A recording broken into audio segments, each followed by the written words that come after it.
It is Thursday, April 25th, and the 6 human beings who are not on planet Earth have spent this day taking care of the equipment that takes care of them on board the International Space Station and supporting a number of the science experiments that they're pursuing during Expedition 35.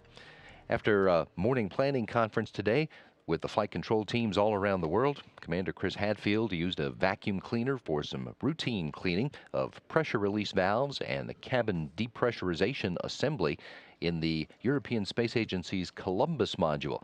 He then moved to the station's airlock and spent time doing preventive maintenance on the spacesuits that are worn for spacewalks on the U.S. segment of the space station. He was cycling the pressure valves on those EMUs and cleaning the cooling loops. Flight engineer Pavel Vinogradov started his day in the Pirs docking compartment, stowing the Orlan spacesuits and putting the last of the systems back into normal configuration after the spacewalk he conducted with flight engineer Roman Romanenko last week. Romanenko joined him for those tasks after he had an exercise session wearing a lower body negative pressure suit that uses a vacuum pull to simulate gravity for the wearer. It's a usual protocol for cosmonauts who are getting close to returning to Earth. Romanenko, Hadfield, and flight engineer Tom Marshburn are due to come home in mid-May when they will have finished up about 140 days in space on this mission. Flight engineer Marshburn spent most of his day working with a life-size robot.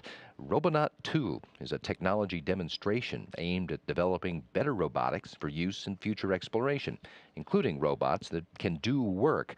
Today, Marshburn telerobotically operated R2 via voice commands and wearing of a special helmet and gloves that translate his movements into the robot's movements.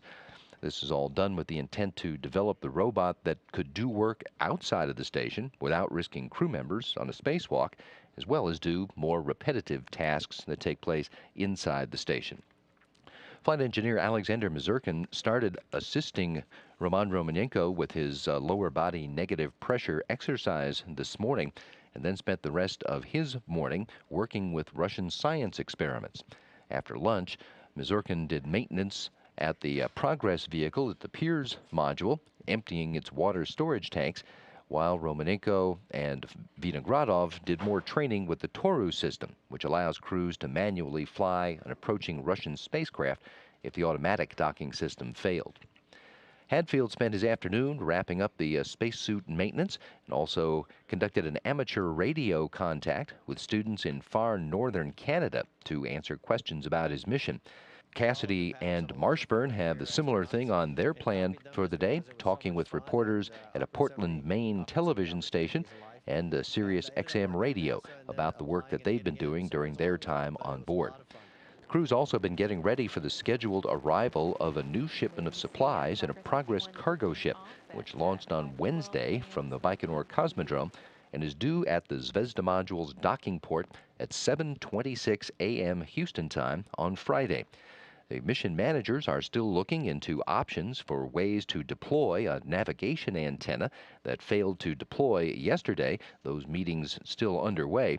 The crew members on board are looking forward to getting into that ship and unloading the fresh food and other goodies while they take time off duty over the weekend to get set for their next week of scientific research in low Earth orbit.